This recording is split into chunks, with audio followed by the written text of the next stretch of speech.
Hello बच्चों, तो इस क्वेश्चन में से पूछा है which among the following was not shown by Rutherford's alpha scattering experiment. तो भाई कौन सा अगर बात करें जो पॉइंट है वो रदरफोर्ड अल्फा स्कैटरिंग एक्सपेरिमेंट में नहीं कहा गया।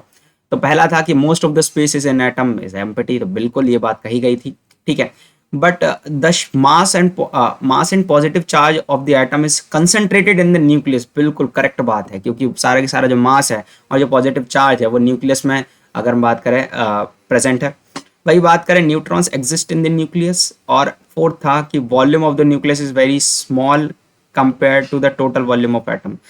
ये बात तो कही थी, बट ये नहीं कहा था कि neutrons exist in the nucleus. ठीक है, तब डिस्कवरी नहीं हुई थी अगर हम बात करें न्यूट्रॉन्स की, इस तरीके की बात ही नहीं कही थी उससे रिलेटेड।